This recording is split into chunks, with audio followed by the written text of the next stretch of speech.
Bueno, muy buenas tardes a todos y todas. Les estoy aquí, vamos a empezar la clase número 3, justo la clase vinculada a, estamos en la unidad 1, ¿no? Estamos dialogando sobre qué es el derecho, el concepto del derecho. Y la primera clase, las dos primeras, nos dedicamos mucho a la naturaleza histórica y social del derecho, ¿no? A la naturaleza histórica y social del derecho.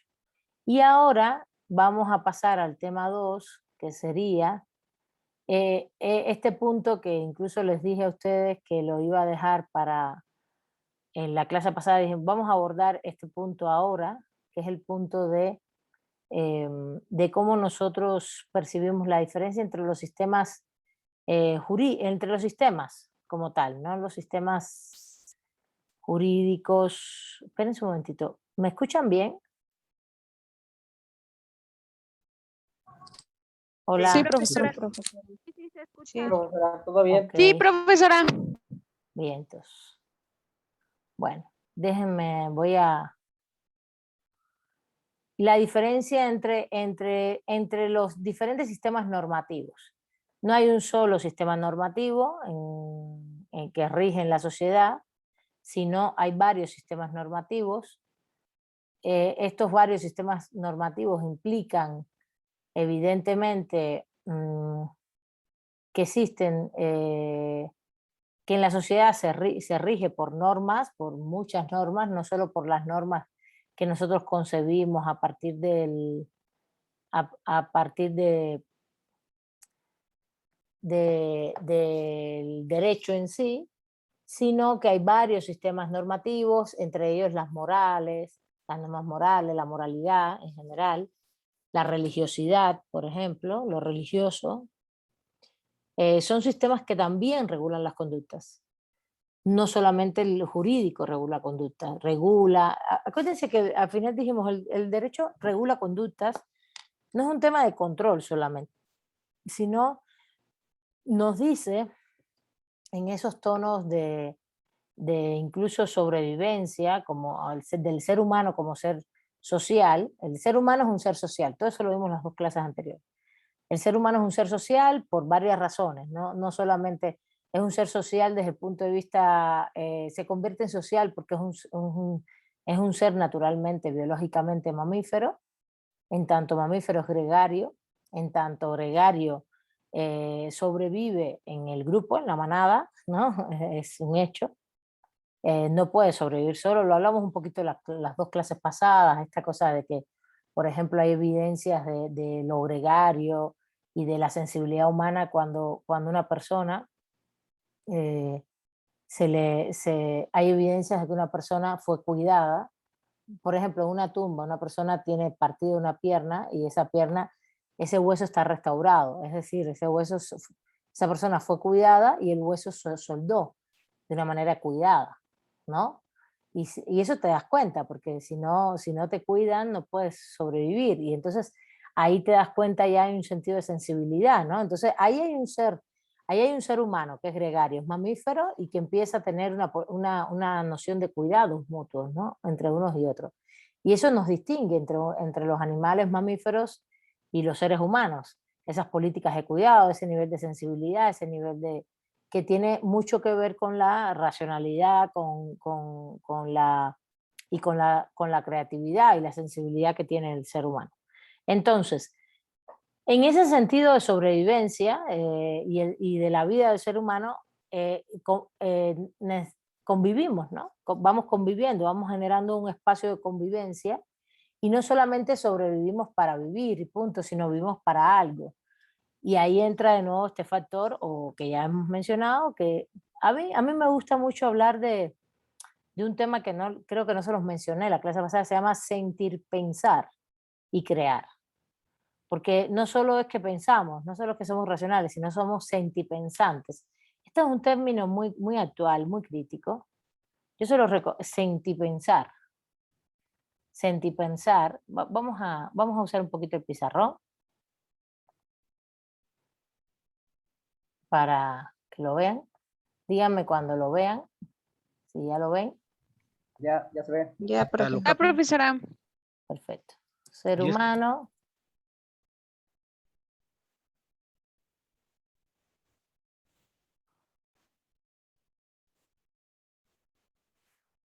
mamífero,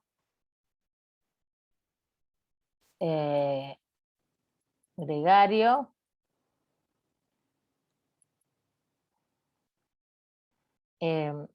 sobrevivencia, ¿no? Esta es una primera como ecuación, vamos a decirle así, ecuación que se da en los seres humanos, ¿no? Pero una segunda ecuación que se da en los seres humanos es que nosotros como seres humanos, déjeme quitar, es que empiezan a salir aquí pantallitas y cosas y están todas arriba de lo que estoy escribiendo, no veo.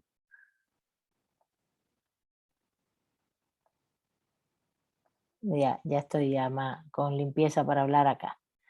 Por ejemplo, es el segundo punto que a mí me parece muy importante, es el de que el ser humano no solo sobrevive, sino que vive para algo. Y en el vivir para algo, no solamente sobrevivimos, vivimos para algo. En el vivir para algo está el sentir, pensar eh, creativo. Para el sentir, pensar, de hecho esto es un término mucho del pensamiento crítico, yo se los comento, eso no está en los textos que van a leer, pero más que hoy hablar de un ser humano racional, se habla del sentir, pensar, porque realmente lo que pensamos no está separado de la emotividad, ¿no? De las emociones. Realmente incluso nuestra racionalidad se va muy ligada también a lo que sentimos, a las emociones que tenemos. Y detrás de ese sentir pensar hay muchos valores, ¿no? De ese sentir, de esas emociones hay muchos valores. Valores que es importante que entendamos que evidentemente son una construcción cultural, no es innata ni mucho menos. Lo que es innato es que uno quiere sobrevivir, lo que es así muy, muy de la especie humana, ¿no? Como todos los animales, no queremos morir, queremos sobrevivir, queremos vivir, ¿no? Pero ya el cómo queremos vivir y hacia dónde queremos dirigirnos en ese fines, objetivos, etcétera, hay mucho de este sentir, pensar creativo. ¿Está bien? Entonces, a partir de ahí, es lo que el autor dice, que más bien el ser humano vive para algo y es lo que también yo digo, bueno, vive para algo, es un sentir pensar creativo y tiene voluntad de vivir. Esto ya lo vimos la clase pasada. La voluntad de vivir es ese espacio que no solo implica la sobrevivencia, sino la voluntad de vivir implica la convivencia, el espacio ya de articulación social, ¿no? Entonces, todo esto nos lleva a ser social, porque no es solo el gregario de la sobrevivencia, si no estuviéramos como las hordas antiguas y punto, sino el, el, el, el tener objetivos comunes, el tener fines comunes, intereses comunes, o intereses diferentes, pero que nos van llevando hacia, bueno, vamos a cultivar, vamos a criar animales, vamos a alimentarnos de esta manera, por ejemplo, uno sencillamente, tan sencillo como que sabes que hay mamíferos que dan leche y te la puedes tomar, pero la creatividad y el sentir, pensar, la racionalidad de cómo se hace esto, y a la vez de que tú sientas de que hay un placer que te gusta, por ejemplo, de la leche de la vaca al queso, a la construcción del queso. No sé si se dan cuenta de lo que le estoy queriendo decir. Es diferente, ¿no? Y es un proceso de descubrimiento de los seres humanos, ¿no? Y dices, bueno, es que sencillamente, y dirán, no, esto es milenario. Pues sí, estamos hablando de los inicios de la humanidad como seres sociales, comunitarios. De eso siempre me he referido en todas las clases, ¿no? Desde que estamos hablando. Bueno, y a partir de aquí, el autor más bien lo que hace es que dice que este vivir, este ser social, tiene autonomía y tiene libre albedrío. Sí, no, es todo lo que hemos dicho, ¿no? La autonomía y el libre albedrío es que al final tú eres un ser, si eres un ser social, pero como persona puedes decidir qué intereses y qué es lo que quieres hacer en la vida, ¿no? Decidir o pensarlas. Decidir es un poquito más complicado porque las condiciones en las cuales nos establecemos hoy los seres humanos o las condiciones en las cuales nos desenvolvemos hoy está muy vinculada también a las sociedades en que vivimos. Entonces, no es tan fácil ni tan sencillo como que hagamos todo lo que queremos normalmente así sin ninguna traba, es bastante complicado. Pero bueno, hasta cierto punto, más o menos hay un campo de autonomía y un campo de libertad, que es lo que dice el autor, y tomamos decisiones de lo que queremos hacer, de lo que queremos, de cómo queremos vivir. Y en ese sentido, ahí es donde viene el proceso. Háganse la idea que estamos hablando de cómo se va creando ese mundo colectivo y de subjetividad colectiva que en las comunidades antiguas. Y de ahí, en este también proceso también de creatividad, etcétera, podemos decir que entonces tú, en ese proceso de tomar de capacidad de decisiones, capacidad de hacer, de tomar decisiones y de hacer cosas, hay un tema que es que primero es transformar la naturaleza, y este es un tema muy económico. El autor no habla mucho de esto, habla solamente de que nosotros tenemos decisiones. Yo creo que es muy importante, y cuando digo económico, no estoy hablando de una economía como la vemos hoy, sino lo sencilla y llanamente alimentarte, tomar agua, tener un lugar donde vivir, resguardarte del frío, del calor, asearte, lo básico para vivir. Pensemos en una comunidad antigua, primitiva, ¿no? Entonces, en lo económico estamos hablando de una relación social que pasa, una relación social que pasa por el trabajo colectivo, comunitario. Un trabajo colectivo que tiene que ver un poco con la sobrevivencia. Ahora, pero eso va aumentando cada vez más, ¿no? Pero estamos allí porque vimos lo de los orígenes del derecho en el momento en que la civilización, el mundo, y esto no es tan natural, esto también tiene que ver con el desarrollo del pensamiento humano, de su corporalidad. El autor dice una frase de que esto es muy natural. Sí tiene un vínculo a la naturaleza humana, eso no tiene la menor duda, pero también tiene mucho que ver cómo los grupos de seres humanos fueron interactuando y se fueron agrupando. Por eso es que las evidencias antropológicas que hay es que primero vivieron en hordas. Las hordas, ahorita les puedo dar los detalles, después pasaron a ser como sociedades gentilicias, las gens, y después tribus. Ahorita les voy a dar unos detallitos ahí para que tengan una idea más o menos. En este sentido, el ser humano, entonces, en este proceso de transformación de la naturaleza, en lo económico, una relación social, trabajo colectivo, de sobrevivencia, vamos a decir que aquí es alimentación, lo básico, ¿no? Alimentación. ¿Qué es lo básico antes? Alimentarte, alimentación y proveer lo necesario para la vida, necesario para, más bien incluso hoy tendría que ver mucho con lo que conocemos con derechos sociales, alimentación, eh, agua, salud, pero no como una salud como la vemos hoy, ¿no? De preventiva, de enfermedades. No, no, no. Salud en cuanto a si te enfermas, tratar de curarte. Nada preventivo en aquella época, ni mucho menos. Alimentación. Hoy lo que decimos vivienda, que es protegerte, ¿no? Protección, protección corporal, que es vivienda y vestido, ¿no? Lógicamente las personas del frío, del calor, etcétera, del ambiente. Estamos hablando de la antigüedad, ¿no? Que no es otra cosa todo esto que proveer lo necesario para vivir, ¿no?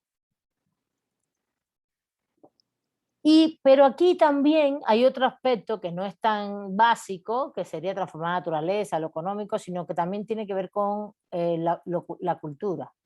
Y esto es importante, porque el ser humano desde la antigüedad va generando su propio, en ese sentir pensar, en esa forma de vivir, va generando también un aspecto cultural de valores, qué es lo bueno, qué es lo malo, qué es lo que yo respeto, qué es lo que puedo tener como, como favorable o desfavorable. Y ahí fue construyendo toda esta cosa que llamamos como normas sociales, ¿no? Que pueden ser, que después han sido deletreadas o delimitadas mundialmente, globalmente por el conocimiento en la historia de la humanidad, como morales, religiosas, costumbres, ¿no?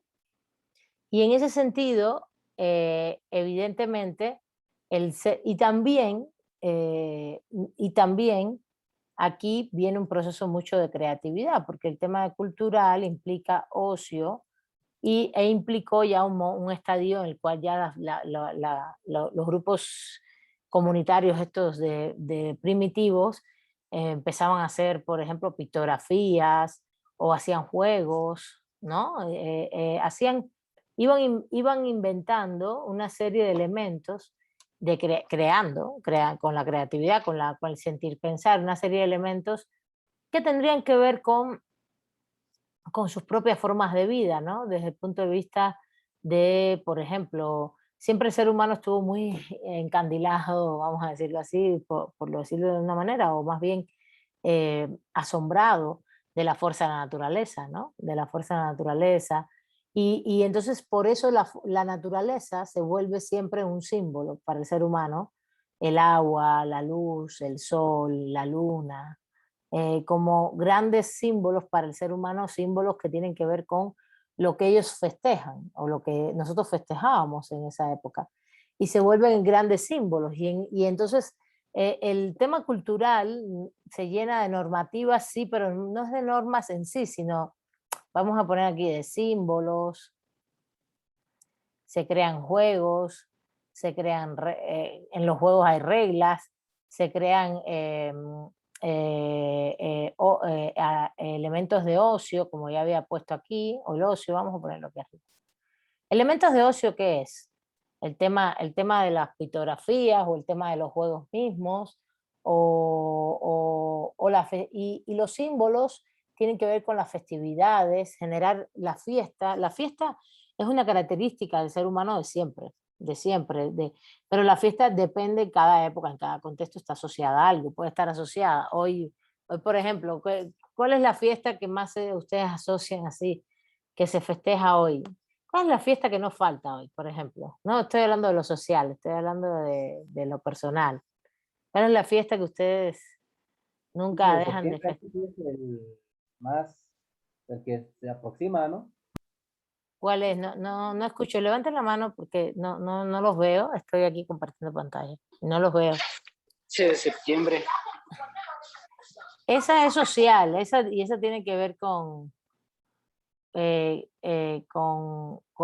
México específicamente. A ver, me levantó la mano Juan y después Luis y después, a Yo ver, pienso Juan. que los cumpleaños, maestra, es lo Exacto. que siempre está más cerca.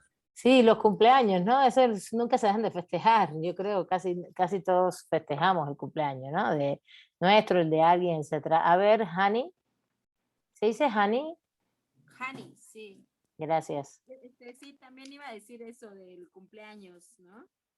Exacto, el cumpleaños. Y después vienen esas festividades sociales, ¿no? Que hoy por hoy hay muchas, de patronos, de las fiestas del pueblo, o de la independencia mexicana, el 15-16, que es tan bonita, la verdad. Es una festividad muy interesante en México. También la festividad de los muertos, que es muy peculiar en México, me parece que es de las mejores cosas que se tiene en México como tradición, ¿no? Aunque esté hoy muy permeada de Halloween y todo, pero bueno, ojalá, y también que sea una festividad que viene con la conquista, ¿eh? No crean que fuera tan prehispánica esa festividad. Hay muchos estudios que plantean que el 2 de noviembre está vinculado también a la conquista. Pero bueno, que hoy sigamos dándole al final esa resignificación que se le fue dando en estos 500 años y que justamente hoy hagamos una festividad de muertos con cempasúchil, con comidas y bebidas y le hagamos el ritual a los muertos. A mí me parece lindísimo porque no tiene que ver con Halloween y a la vez, aunque sea una resignificación que tenga que ver con el mundo hispánico y la conquista, fue resignificado con los propios símbolos prehispánicos. Entonces eso es lo que me gusta, ¿no? Y con símbolos mestizos también, ¿no? Pero propios, ¿no? Mestizos, pero ya muy generados propiamente de México, de las culturas mexicas, ¿no? Y las culturas que había, que eran muchas. Entonces, a ver, lo que quiero es que entendamos que todo esto existía y que todo esto se va llenando de normatividades, de reglas, que así éramos, que así estábamos, que así empezamos a funcionar como seres humanos, y que se llena de normatividades y reglas todo esto. Y que evidentemente eh, estoy un poquito repitiendo para la gente para también las personas y las estudiantes que se están incorporando hoy. Hay varios que me escribieron, que se metieron al segundo grupo, etcétera. Entonces, evidentemente hay un proceso aquí de sociabilización, y en esa sociabilidad o ese elemento de la naturaleza social donde se van generando reglas, también está surgiendo lo jurídico. Pero entonces decimos, pero entonces ¿cuál es la diferencia entre estas normas que también regulan conductas que son religiosas? Por ejemplo, Juan el otro día decía, pero el tótem que usted explica es religioso. Claro que es religioso. Justo en los inicios comunitarios, la moralidad, lo religioso y lo jurídico van de la mano. ¿Sí, Juan? Eso va de la mano. ¿Cuándo se separa lo religioso, lo moral y lo jurídico? En la medida en que los grupos civilizatorios fueron, tendría que darles una clase de historia, ¿no? Que no es el objetivo de esta clase.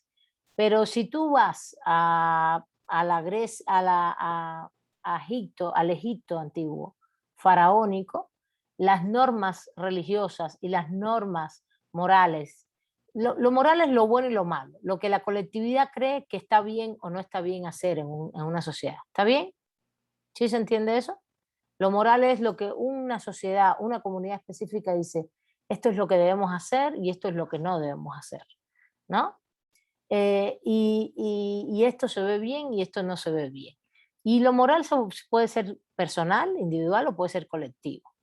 Hoy se separa más del derecho, pero tiene mucha relación con el derecho. Y lo religioso está vinculado a deidades, a símbolos que para nosotros tienen una fuerza que va por encima de todos y todas nosotros, ¿no? Entonces depende de la deidad y del sistema religioso al que tú te adhieras, pero regularmente las personas que son religiosas, que creen en algo religioso, está vinculado a una deidad, a un símbolo, a un tótem, vamos a decirlo así, vinculados a una fuerza más allá de la voluntad y el libre albedrío y la autonomía de los seres humanos, sino que eso está por encima de todo y es el que va creando todas las demás cosas, ¿no? No solo creando, sino también protegiendo, dando destinos, depende de la religión en la cual tú profeses, porque puede ser que haya un dios, que haya muchos, que hayan dioses y diosas, depende. Si te vas a la Grecia clásica, eran muchas dioses, diosas, había de todo, y tenían que ver con todas las esferas de la vida, ¿no? Y entonces tú buscabas en esos dioses, diosas protección acerca de todo lo que tú ibas a decidir en la vida. Y un poco lo que se hace con la religión es vincular tu libre albedrío y tu autonomía a ese proceso religioso, ¿no? Tú les pides, vas pidiendo, siempre está vinculado a que te proteja en las cosas que van a pasar. Y eso tiene mucho que ver con la incertidumbre del ser humano, ¿no? El ser humano tiene incertidumbres, inseguridades y busca una justificación, no solo en lo que le pasa, sino también en lo que puede ocurrir a futuro.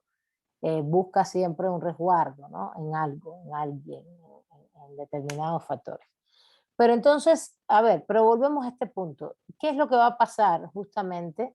Es que como tenemos libre albedrío, puede ser que todos tengamos también formas autonómicas de decidir cómo comportarnos. Y ahí es donde entra el derecho. Porque justamente, si bien la moral o lo religioso, la moral va a tener que ver con una noción de lo bueno y lo malo, personal y colectivo, lo religioso va a tener que ver con símbolos, ¿no? Símbolos, tótems, deidades, vamos a decirlo así, que justamente nos van a ayudar a encaminar nuestra vida porque creemos en ello, sea de un tipo o de otro, el derecho va a ser otro tipo de normativas que van a regir en ese momento para todos y todas en esa comunidad con naturaleza, con una forma de crearlo. Se va a crear, se va a aplicar y va a tener contenidos diferentes a las normas morales y religiosas, aunque haya contenidos de lo moral y de lo moral, sobre todo dentro del derecho. De lo religioso, al inicio sí, en estos momentos ya no. Si vamos a la historia de la humanidad, pues podemos ver que en la antigüedad las normas morales, religiosas y jurídicas estaban muy unidas. Por ejemplo, les voy a poner, el primer documento jurídico es el Código de Hammurabi. Les estoy escribiendo para que, si quieren, busquen en internet información. No nos da tiempo a dar clases de historia porque... ¿Primero qué, disculpe? Documentos jurídicos. Sí ves el pizarrón, ¿verdad? Sí. Es un código que está escrito en piedra, en una ciudad mesopotámica. Mesopotamia no es Egipto, Mesopotamia está en lo que es hoy Irak e Irán, justamente donde están los ríos Tigris y Éufrates, y justamente lo que va a pasar es que el Código Hammurabi, que fíjense, es 1792, es la evidencia, un documento escrito, es la primera evidencia de un documento escrito jurídico. No es la primera norma jurídica, es el primer documento escrito jurídico. Esa es la evidencia.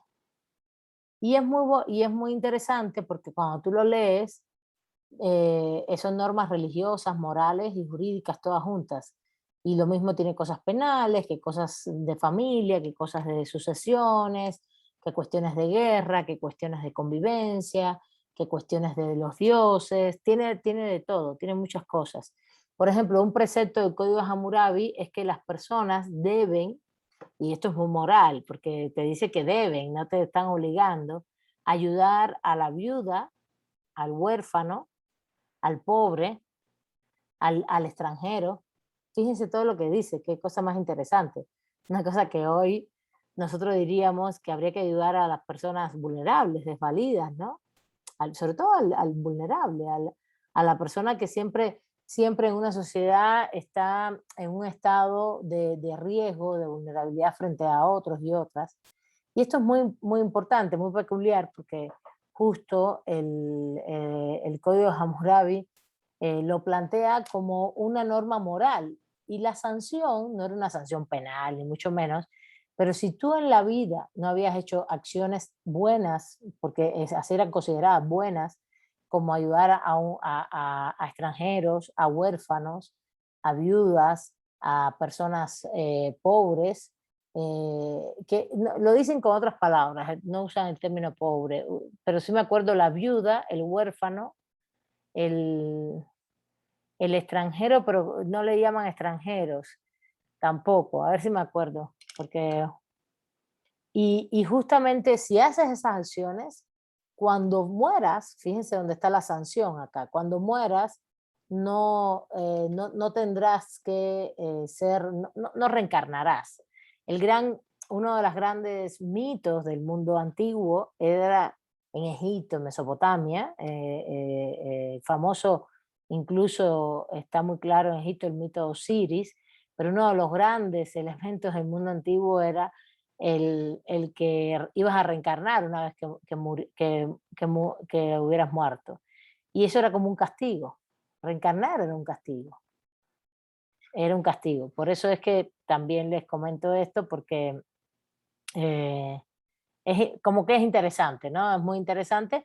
Y en ese código, pues todos los preceptos están mezclados. Ahora, si te vas un poco más adelante, a la Grecia clásica, que es en el año 700 antes de nuestra era, lo que vas a encontrar es realmente, lo que vas a encontrar en la Grecia clásica es ya una mezcla de mayor articulación política en el derecho, vinculado también a ciertas deidades. Nunca, fíjense, Grecia y Roma nunca dejó de tener el famoso jus sacro, se los voy a poner aquí, les estaba buscando aquí una presentación para que vieran, pero no los veo, aquí está, ahorita les enseño. Por ejemplo, Grecia clásica, que sería entre el 700 antes de nuestra era y un poco antes, vamos a poner 1200 antes de nuestra era y el 332 antes de nuestra era, que fue cuando matan a Alejandro Magno. No quiere decir que la Grecia clásica dejó de existir, sino que Roma pasó a ser el centro de la política en Europa. Y Roma también está entre 1200, disculpe, entre 1200 antes de nuestra era. Ahora sí, Roma sí duró hasta el 476 después de nuestra era, que es la caída del Imperio Romano. Cuando tú vas el código Hammurabi es mesopotámico, ¿eh?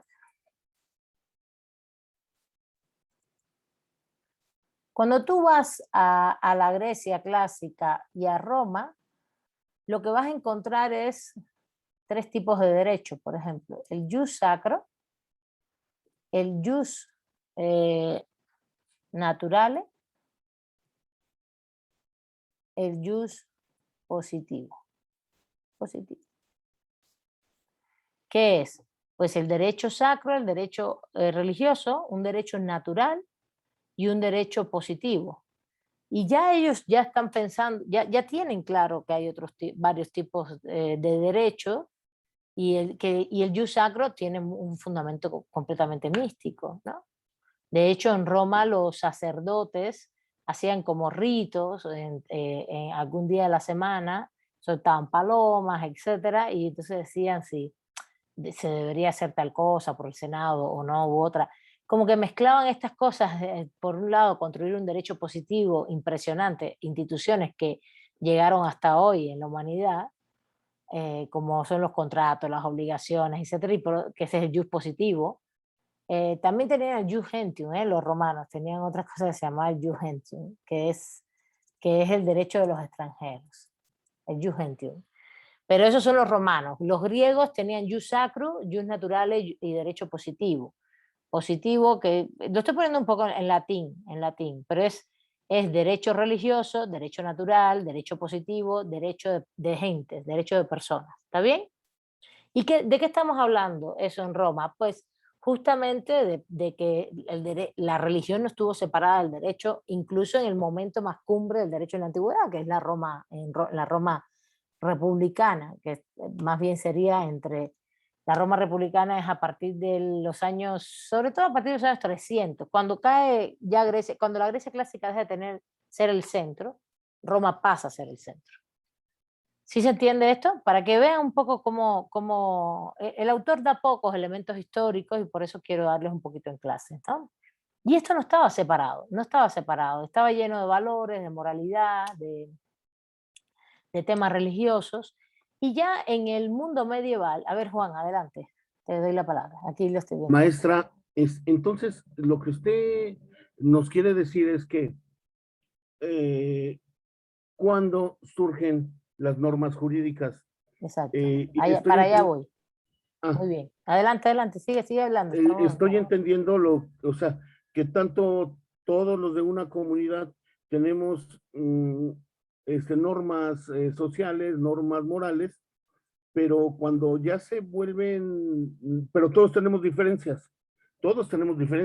Entonces, para poder establecer una normatividad en la que haya una convivencia entre los miembros de esa comunidad que tienen diferencias en sus normas morales y sociales y religiosas, se crean entonces las normas jurídicas para poder regular esas relaciones. ¿Eso es lo que estoy entendiendo, maestra? Exactamente.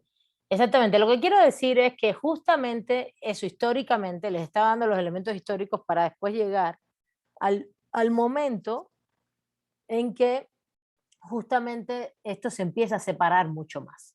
¿no? Se empieza a separar, no es porque antes no era importante separarlo, sino porque lo religioso y lo moral pesaba mucho sobre el funcionamiento social. Y ahora no es que no pese, ahora pesa, pero pesa en el marco de lo personal, no de lo colectivo, ¿no?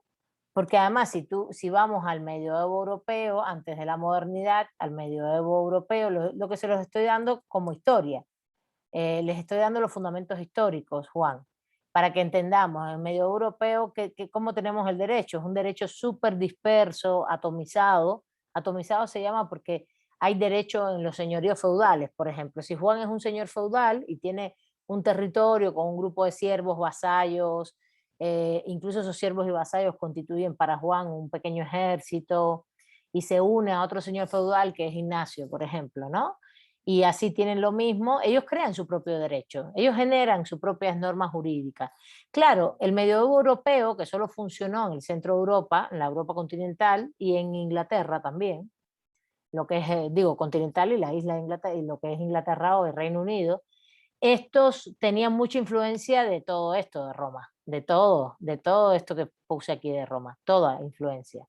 Pero también en medio europeo, por ejemplo, tenemos derecho feudal, que es como se le llama, ¿no? Que no es único, ¿eh? Juan tiene una cantidad de normas en su señorío feudal, Ignacio tiene otras. Y puede ser que varíen, aunque tuvieran puntos comunes traídos de esa Roma antigua. A ver, el medio europeo, vamos a ponerlo, es desde el 600 al 1200 después de nuestra era, para que ubiquen las fechas.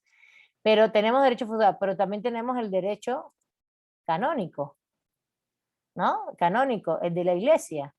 La iglesia se apropió de muchísimos espacios, ahora Ignacio te doy la palabra, se apropió de muchísimos espacios jurídicos, por ejemplo, la iglesia tenía mucho que ver, la iglesia en este caso cristiana, se hizo muy fuerte, cristiana católica, apostólica romana, se hizo muy fuerte y esa fortaleza de la iglesia, del cristianismo, con el papado, etcétera, lo que hizo fue apropiarse de espacios jurídicos, ¿de cuáles? Por ejemplo, el familiar, el sucesorio, todo, ¿quién casaba a las personas? La iglesia. ¿Quién registraba a los hijos? La iglesia. ¿Quién declaraba a las personas muertas y les daba la inhumación y todos los votos? La iglesia. Y esto generaba un proceso jurídico muy importante, que a mí me interesa que lo vean cómo se va dando, y esto no es un derecho religioso, esto es un derecho romano que ellos se apropiaron como institución. Y ellos lo que hicieron fue empezar a determinar todo esto mediante castas. ¿Quiénes eran las castas? Pues si Juan es un señor feudal y se casa, a ver, los voy a agarrar aquí de los que veo acá, ¿eh? Se casa con Rocío o con Elena, pero se casa con Rocío porque ella también viene de una familia aristocrática feudal. Y entonces la iglesia avala el matrimonio. Pero si Juan se enamora de Elena y se enamora de Elena y Elena es una sierva o una vasalla, la iglesia no va a avalar el matrimonio. Entonces, la sociedad de castas que va generando la iglesia es una norma jurídica, completamente jurídica eso. Es completamente jurídico esto. Y es impresionante. Entonces está condicionado por una cuestión religiosa de una sociedad de castas, de quién era feudal, quién era siervo, quién era... Acuérdense que los siervos y los vasallos están condicionados por mandato de Dios, igual que el señor feudal, por mandato de Dios, a que tú eres feudal por mandato de Dios. Por eso a lo mejor te tocan títulos, duquesa. Esto tiene una historia muy larga, muy bonita, muy interconectada entre el final del Imperio Romano en el 476, lo que fue pasando en todo ese proceso en Europa, en el centro de Europa, hasta el feudalismo. Entonces, fue una conexión de aristocracia. Aristocracia es el gobierno de los mejores, pero aquí los mejores están vinculados a una condición de castas. A ver, Ignacio, te doy la palabra para no dejarte conectado. Sí, así es. En el feudalismo, pues tenían la capacidad de hasta crear su propia moneda. Exacto, muy bien. Y cada quien tenía su moneda, pero ya después llegó un rey, ya después llegó el absolutismo y acabó con todo eso. Exactamente, exactamente. Exactamente, porque no estamos hablando de estados absolutos ahora para nada, Ignacio, muy bien, sino estamos hablando de una dispersión jurídica, mucha pluralidad política, por eso pongo aquí también las ciudades, por ejemplo, como un espacio político jurídico importante, que generan estatutos propios. Y también me está faltando un derecho acá, que es está el feudal, está el canónico, está el de las ciudades, que es derecho estatutario, que son los estatutos que se generan en las ciudades. Está bueno, el derecho comunitario, vamos a decirle así, de comunidades campesinas, etcétera, ¿no? Como un derecho consuetudinario, que es consuetudinario,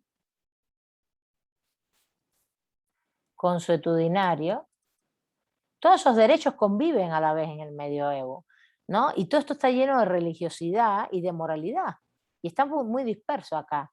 Y me está faltando uno, están los señores feudales, la iglesia, la ciudad, las comunidades étnicas, me está faltando bueno, están los siervos y los vasallos, pero los siervos y los vasallos son actores que están subordinados al señorío. Ah, lo acaba de decir Ignacio, el rey primus inter pares, que no es otra cosa que también podía, que es un señor feudal más, un señor feudal con categoría regia por aristocracia y que también decidía su derecho como un derecho de ese pequeño reino, de ese señorío feudal especial.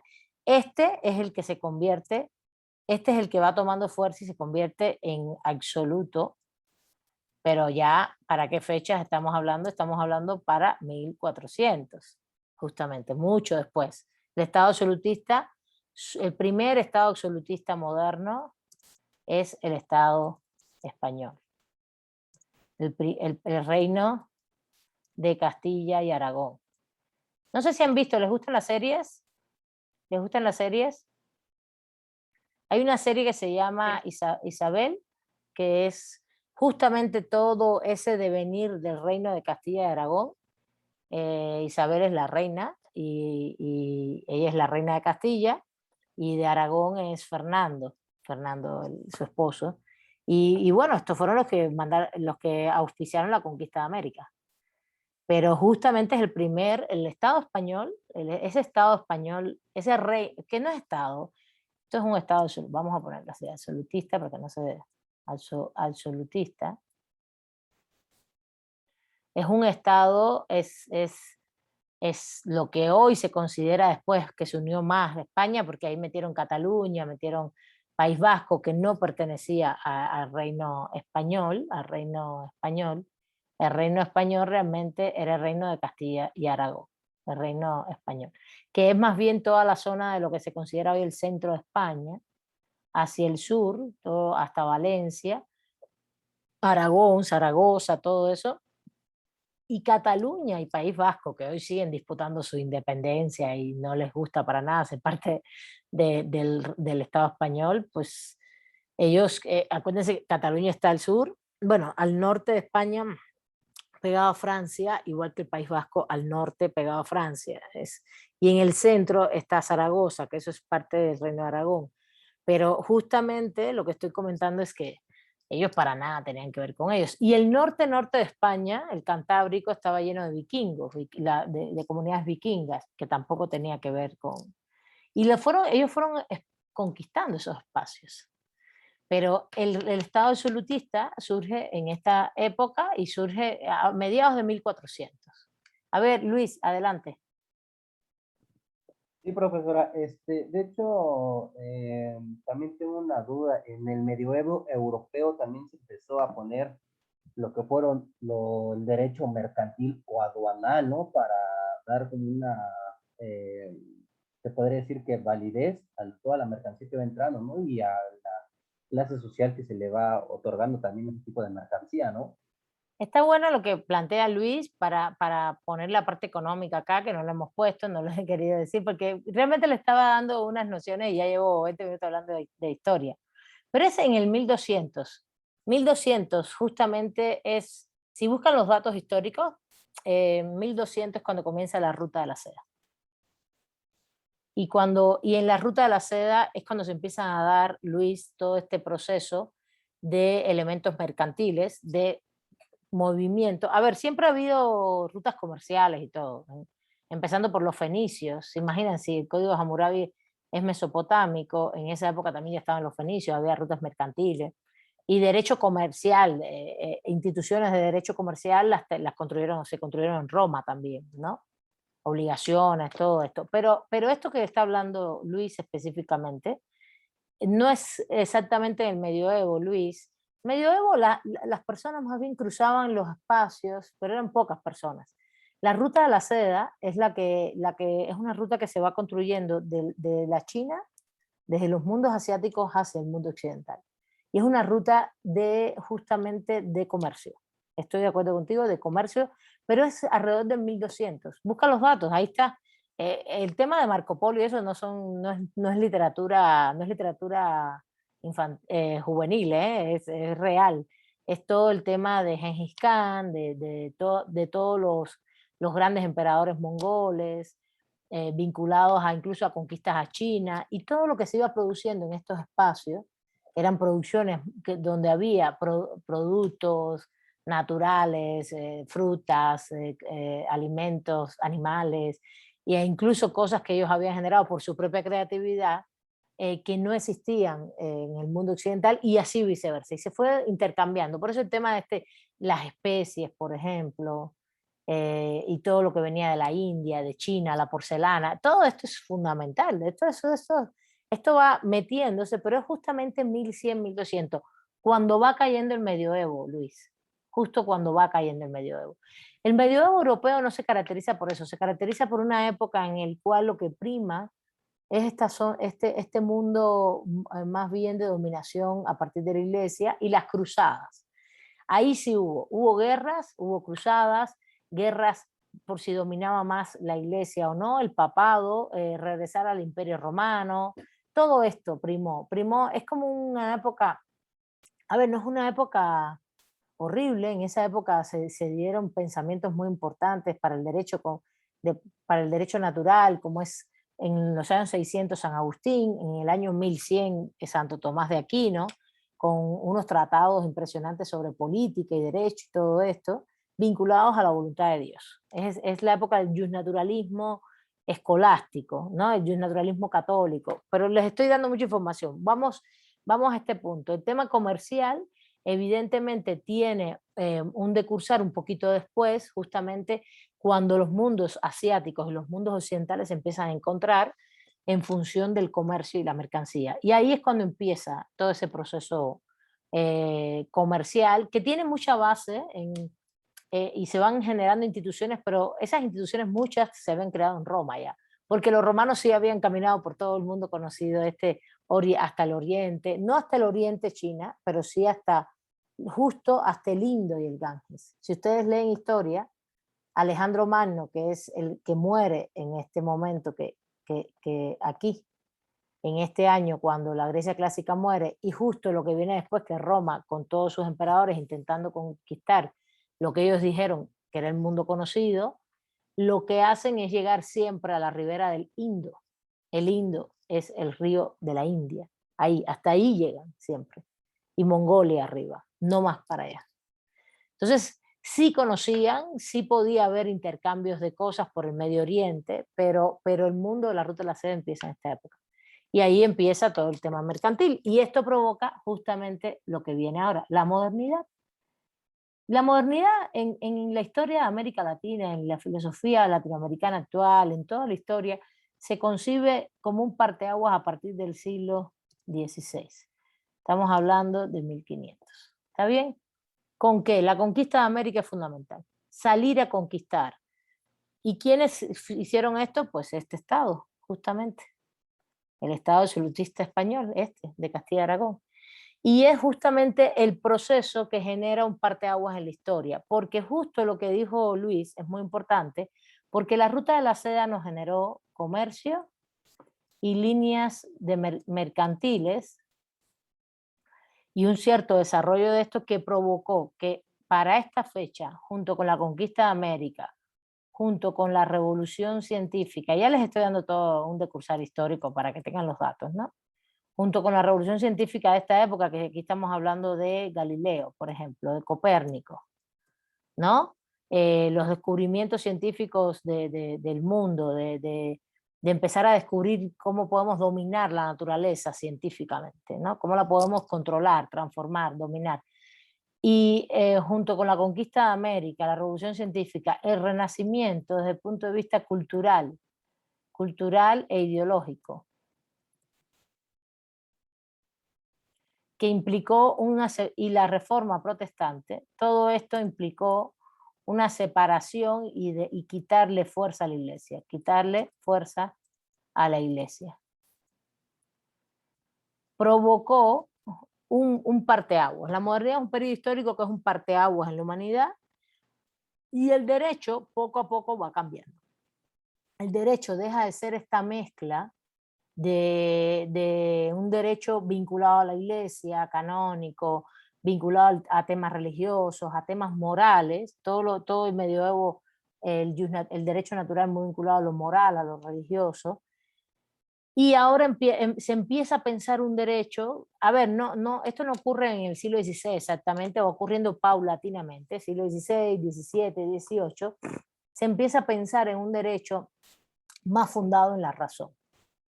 Derecho fundado primero en la racionalidad de los seres humanos. Este es el famoso justnaturalismo. Ya me estoy adelantando a clases, porque esto se lo pensaba dar en la unidad 2, pero no importa, les doy este panorama para que lo tengan. ¿Está bien? No hay problema. Ese justnaturalismo, derecho natural, pero es racionalista, justamente. Y ese derecho natural, racionalista, que es muy importante, de los seres humanos, lo que hace es empezarse a separar de un contenido religioso primero, y después se va separando de un contenido moral. ¿Sí? Entonces, justamente lo que dijiste, Juan, es lo que estoy intentando expresarles en 3 cuadritos aquí de escritura, de un recorrido histórico occidental, por supuesto, es muy occidental, que es cómo el derecho, cómo los sistemas normativos estuvieron muy vinculados entre ellos, los sistemas religiosos, morales, desde la antigüedad, y justo es en la modernidad, a partir del siglo XVI, donde esto comienza a separarse con mucha fuerza. Primero, con este derecho, estos procesos históricos, que es la conquista de América, que es un proceso completamente económico, económico, simbólico, cultural, nos dominaron en todos los sentidos, ¿no? El lenguaje, la forma de ver la vida, la escritura, nuestros símbolos culturales, nuestra religión, todo. Nosotros somos producto de esa conquista en estos momentos, aunque tengamos muchas cosas prehispánicas, sobre todo donde había grandes civilizaciones antiguas, porque ¿dónde queda lo prehispánico? En los grandes espacios donde había civilizaciones antiguas, grandes civilizaciones como es el caso de México, como es el caso del mundo incaico, más o menos, porque yo donde veo más fuerza, yo he visitado mucho América Latina, todos los espacios, pero donde se ve más fuerza es Bolivia,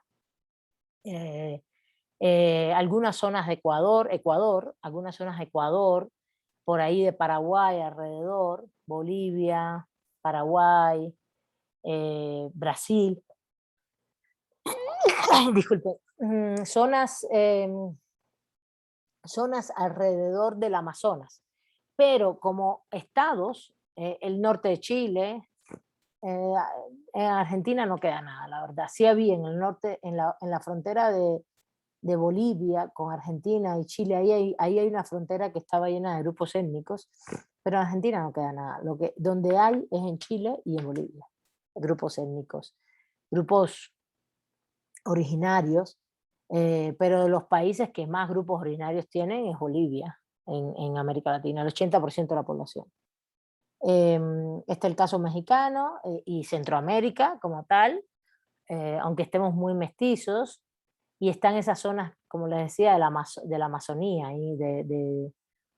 Y la Amazonía me refiero no al Amazonas en el Atlántico, sino a la zona que confluye en toda la selva amazónica, con los estados que están más pegados como en el centro de América del Sur.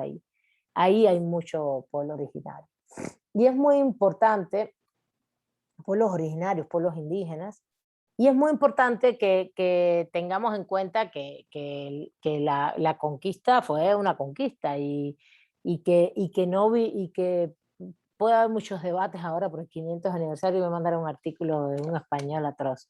Decía, pero Dios santo, pues, que Hernán Cortés venía a liberar a los otros pueblos que no eran mexicas del imperio mexica.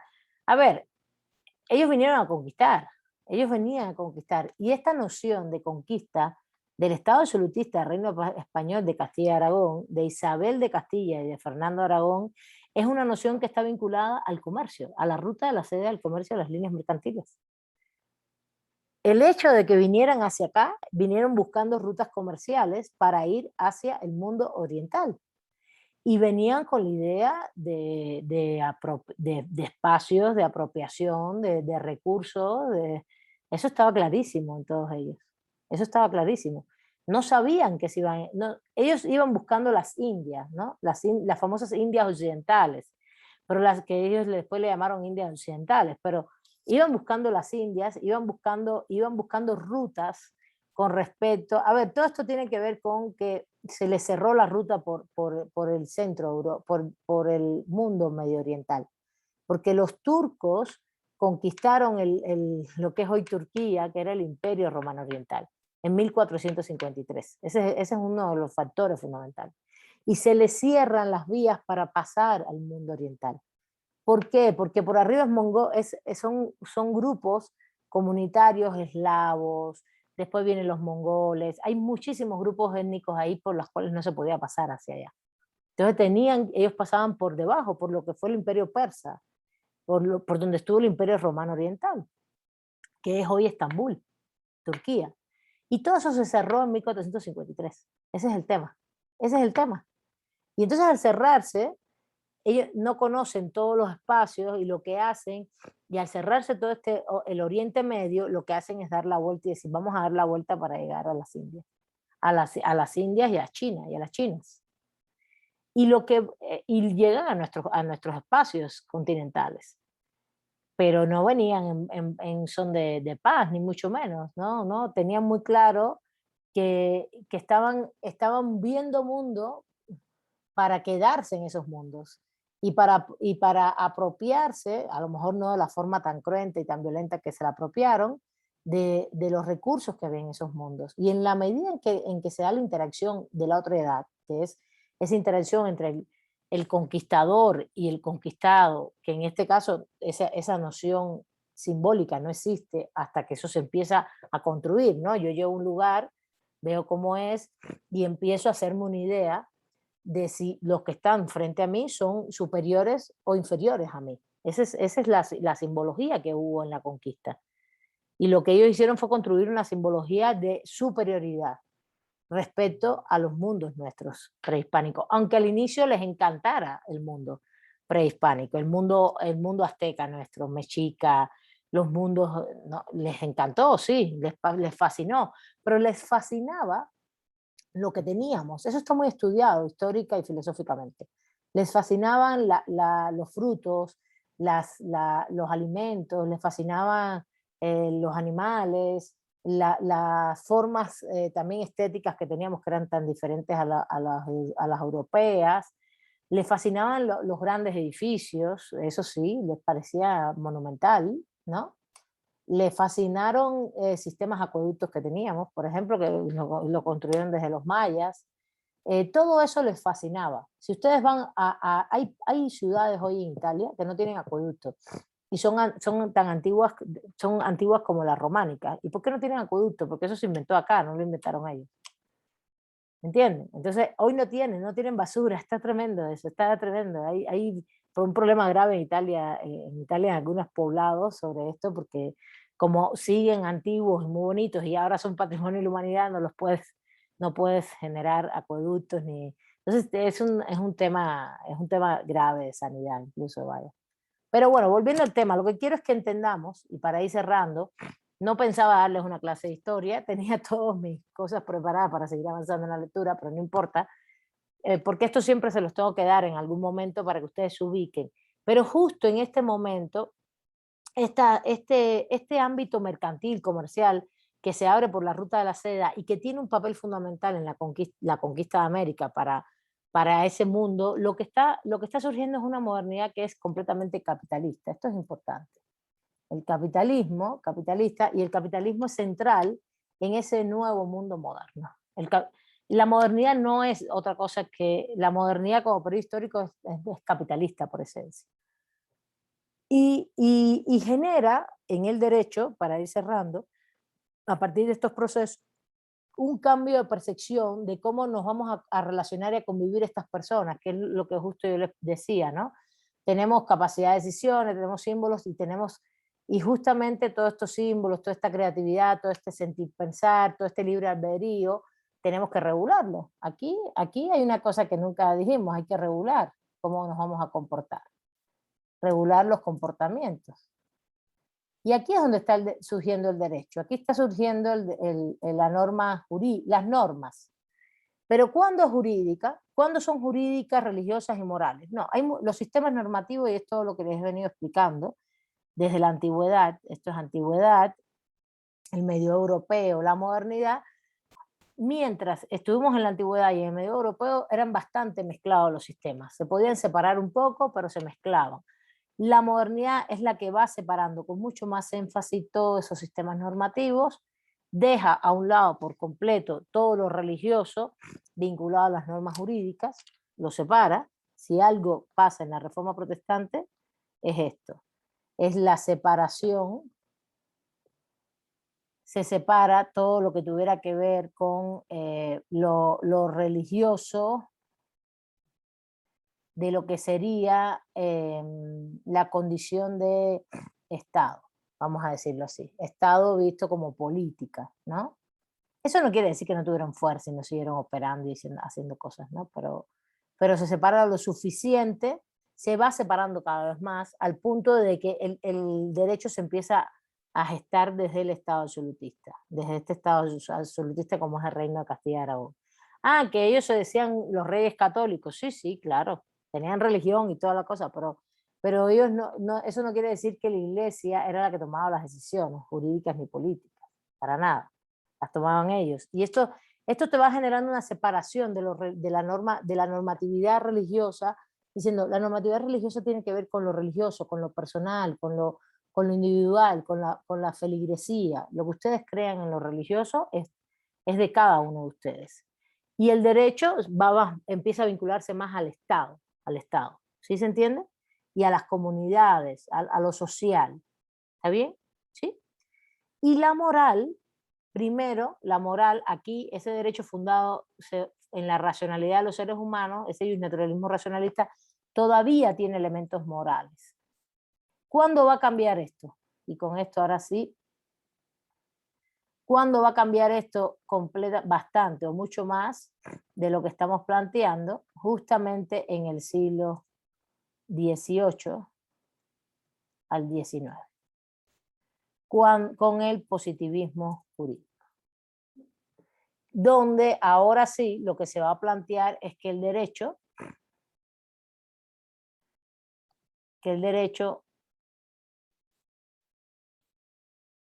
es puesto por los seres humanos, por eso se llama positivismo, puesto por los seres humanos mediante órganos, no sé si logran ver todo el zoom acá, pero No, no se ve hasta abajo. ya no se ve, ¿verdad? A ver, déjenme ampliar aquí. Ahí está. Ahora sí, ¿no? Mediante autoridades que en este caso se van centrando en el famoso Estado-Nación. ¿Está bien? Que es todo lo que provocaron las independencias de América Latina, el Estado mexicano en el siglo XIX, la Revolución Francesa, la independencia de los Estados Unidos, todo esto. En el mundo occidental se va prefigurando toda esta idea de un derecho positivo asociado a autoridades estatales. En este caso, se empieza a pensar en un legislativo, que es el que crea el derecho, y tribunales o un judicial que es el que lo aplica, ¿no? Y un ejecutivo que también lo aplica. No sé, ya van conmigo. Y aquí sí, el derecho positivo tiene una construcción en la cual la moral pasa a ser, sí, está fundado en valores morales, nadie está diciendo nunca, ningún autor te va a decir que el derecho no tiene moralidad interna, evidentemente está llena de valores. Vamos a leer un capítulo completo sobre eso, vamos a tener como unas 2 o 3 clases sobre eso. La igualdad, hoy incluso son valores muy vinculados, igualdad, justicia, y hoy están muy asociados a derechos humanos, ¿no? La vida, respetar la vida es un valor, ¿no? Entonces, nadie dice que eso no deja de existir, sino que ya eso está implícito en el derecho, pero que a la hora de aplicar el derecho ya la moralidad se deja a un lado y te centras en la legalidad. La moralidad, la moral no está asociada, no está vinculada a la aplicación del derecho. Esto se discute mucho hoy, pero estoy poniendo la época, ¿no? No aplicación del derecho. Lo religioso hace rato ya fue desplazado y el derecho se concentra en normas jurídicas,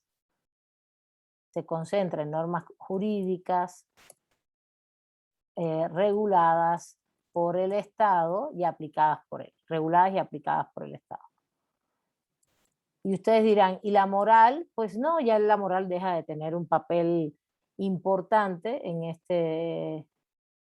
este momento, producto de que, y aquí ya no da más esto, por el Estado.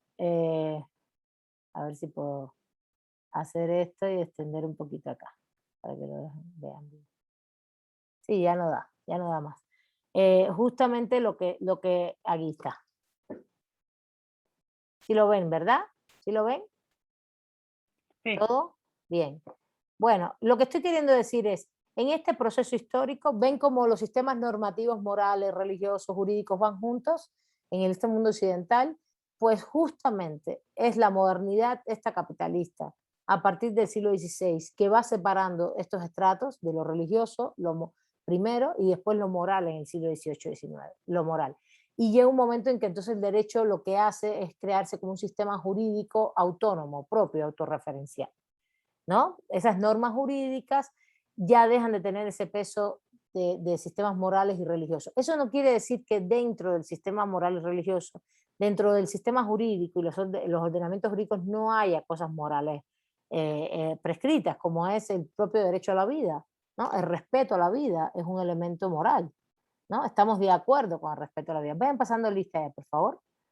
Gracias, los que me van recordando siempre. Se los agradezco, porque si no se me puede olvidar. El respeto a la vida, por ejemplo, ¿sí? Entonces, esto es muy importante porque no es que no existan esos valores intrínsecos, pero no se ve, ya la moral y lo religioso se ven en un segundo plano. El miércoles, ya se acabó la clase, vamos a ver cómo realmente, cuáles son las diferencias.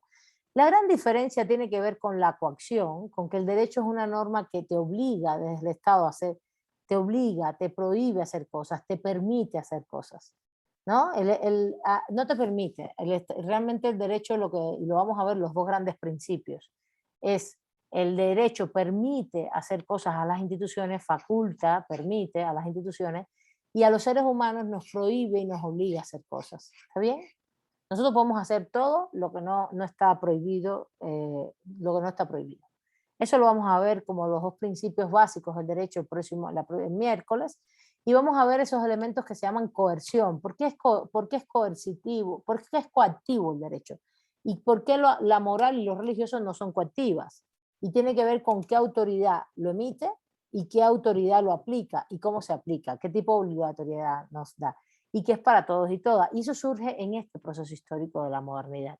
¿Está bien?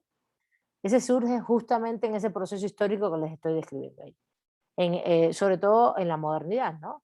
Surge en ese momento, porque antes no, antes todo estaba mezclado, antes la forma de aplicar y de pensar lo jurídico estaba asociado incluso a sistemas jurídicos muy polarizados, y ahora todo esto, ese nivel de coacción es general. En aquel momento había niveles de coacción, sí, pero estaban más unidos los sistemas normativos, ¿no? Estaban más unidos y eran también más, vamos a vincularlo más arbitrarios, porque un señor feudal podía decir una cosa sobre su señorío feudal, vamos a decir Ignacio, y Juan otra en su señorío feudal, ¿no? Y una comunidad étnica podría decidir otra cosa también, sobre un conflicto, ¿no? Siempre el derecho ha estado resolviendo conflictos, por eso regula los comportamientos, mírenlo acá, lo que puse acá, que regula comportamientos, surgen normas, pero ¿cuáles entonces, en qué momento se distingue y se hacen jurídicas y ya no tienen contenidos morales y religiosos? Pues siempre hemos tenido necesidad de regular nuestros comportamientos, ¿no? Y nuestra convivencia desde lo primitivo. ¿En qué momento sí estamos completamente bastante separados de lo religioso, sobre todo en la modernidad? De la moral se supone que con el positivismo. Esto de todas maneras nos lo vamos a cuestionar un poquito más adelante del curso, ¿no? Yo creo que hay muchos elementos morales todavía metidos en la creación y la aplicación de lo jurídico. Pero no importa. Lo que importa es qué peso tiene que ustedes tengan una normatividad dentro de su casa, con su familia, que es moral, y una normatividad que te la impone el Estado o una autoridad sobre determinadas cosas. Es muy diferente. Porque el Estado te obliga a pagar impuestos, te prohíbe matar a personas, y si lo haces puedes tener una sanción. Que tú en tu casa tengas algunas reglas, y son regularmente de moral, familiar, etcétera, etcétera, de comportamiento, ustedes le llamarán ético, o de convivencia armónica y social interna, y que se incumpla no tiene nada que ver con la autoridad estatal, ni mucho menos. ¿Sí se entiende? Por tanto, y además va por ahí, ese elemento que se llama coacción. La coacción y la imposición, la obligatoriedad, la prohibición, que genera el derecho para todos y todas, a diferencia de lo moral y lo religioso. ¿Está bien? ¿Alguna duda hasta ahí? Uy, ya me pasé. ¿Alguna duda? Sí, maestra. Maestra, esta coercitividad tiene algo que ver con la heteronomía y la autonomía. Con la heteronomía, porque la heteronomía son normas emitidas por una autoridad, ¿vale? La heteronomía. La autonomía no. La autonomía es un campo que puede estar en cualquier lugar, en lo religioso, en lo moral, en lo jurídico, en todos lados, ¿vale? Entonces las normas jurídicas son heterónomas. Heterónomas. Es una de sus características.